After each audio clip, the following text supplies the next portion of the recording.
Amen. Que Dieu obéisse. On peut s'asseoir un peu, Seigneur. Ouvre le flash.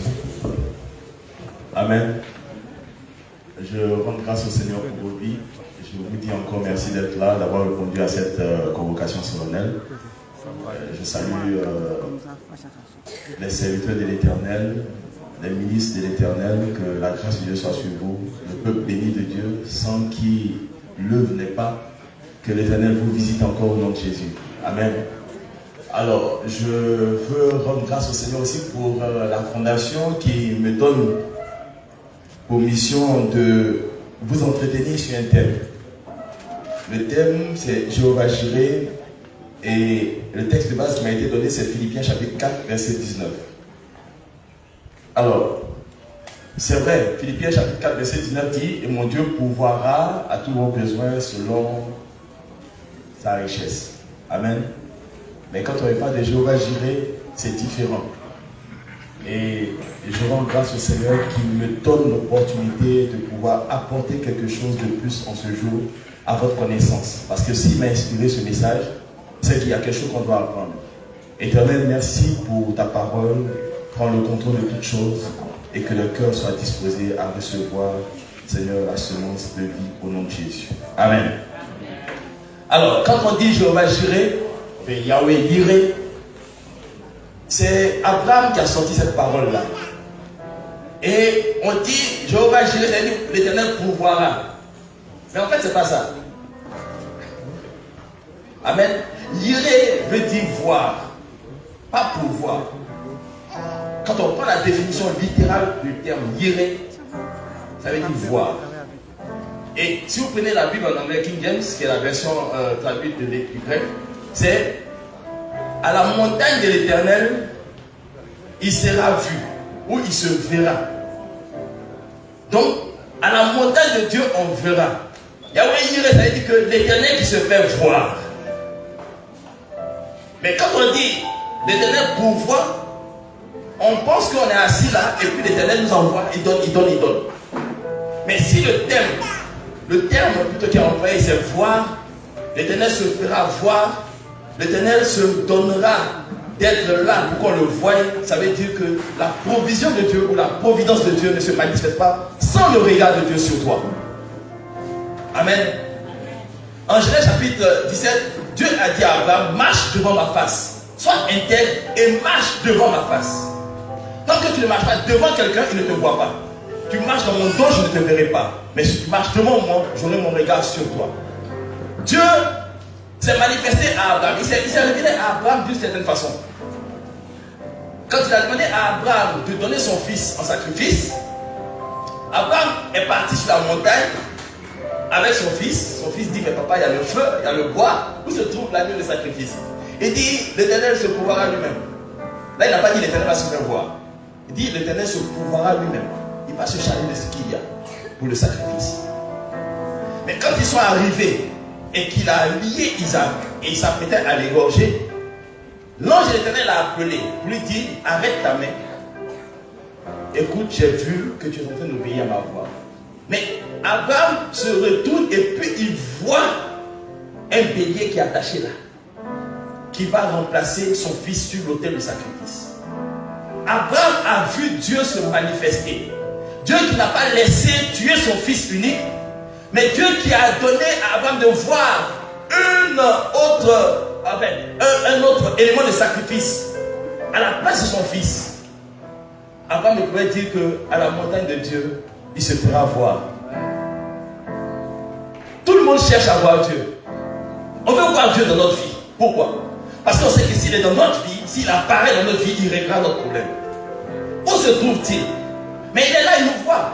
On est sur la terre, nous tous on est là. Mais pourquoi parfois on a l'impression que Dieu ne nous voit pas? Pourquoi on a l'impression que Dieu ne nous regarde pas? Parce qu'on n'est pas devant lui. On ne marche pas devant sa face. On veut que Dieu pourvoie, mais on marche en dehors du chemin qu'il nous donne de le suivre. On ne marche pas devant lui. Tu veux que Dieu intervienne dans ta vie, mais il faut que Dieu te trouve dans quelque chose. Mais ce dans quoi il t'a demandé d'être. Il te dit, je veux te voir ici. Quand tu vas là et tu dis, mais Dieu ne me voit pas. Non, il ne te voit pas.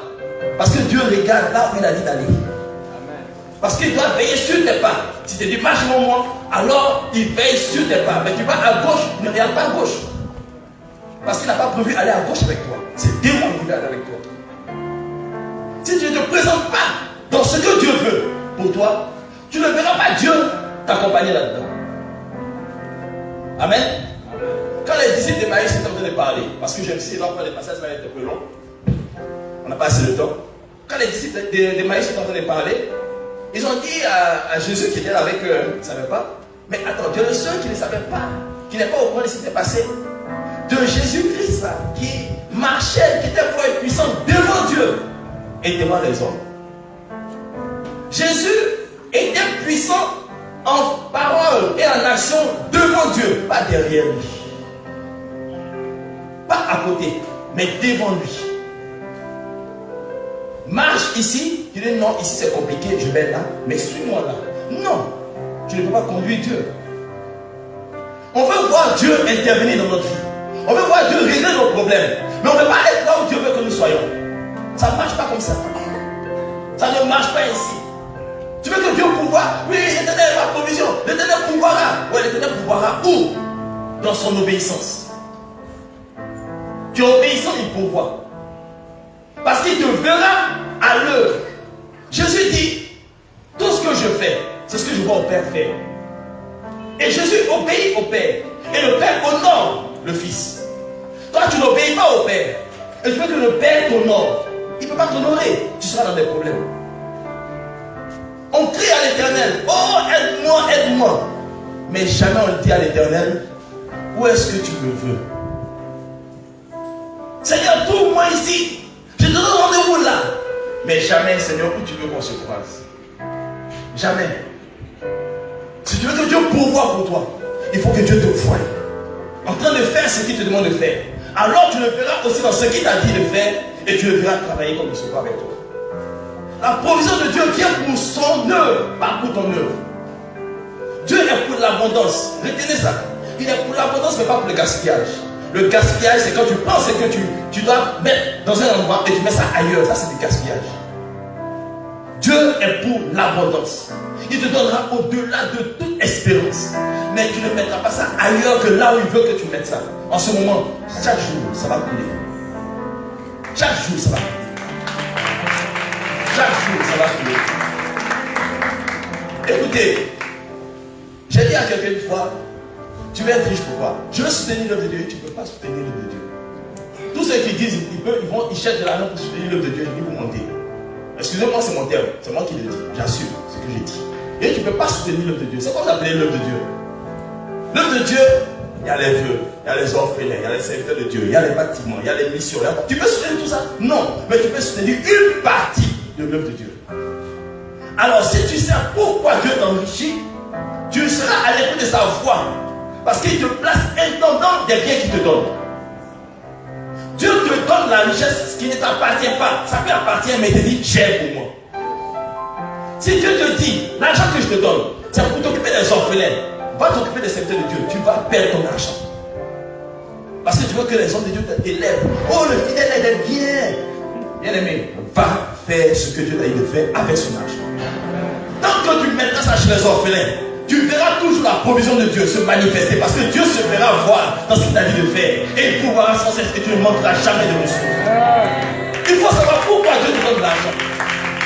On veut de l'argent parce qu'on veut que Dieu fasse pour nous. On veut que Dieu, oh, Dieu donne de l'argent. Et puis quand Dieu te donne, je paye ma dîme, ça suffit, non?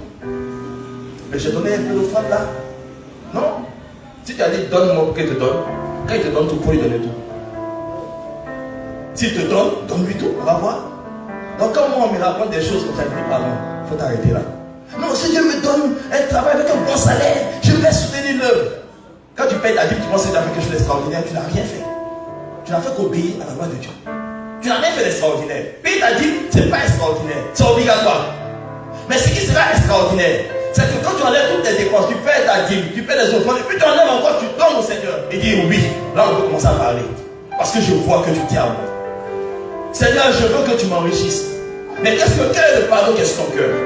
Qu'est-ce que Dieu veut que tu fasses? Sache-le. Si tu ne sais pas ce que Dieu veut que tu fasses, ton argent, tu vas le jeter n'importe où, sauf là où Dieu veut que tu le déposes.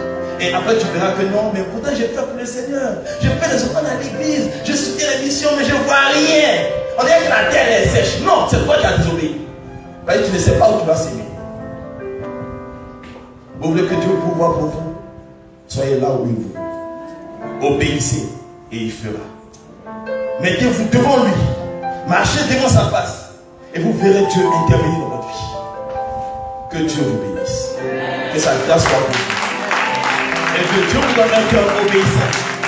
Afin que vous soyez toujours là où il vous veut. De sorte que vous ne manquerez jamais de rien. Car il dit, l'Éternel est mon berger, je ne manquerai de rien. Il sait où il vous conduit, il sait comment pouvoir pour vous et il est vivant pour vous bénir. Que Dieu vous bénisse et que sa grâce soit pour vous. Je vous remercie.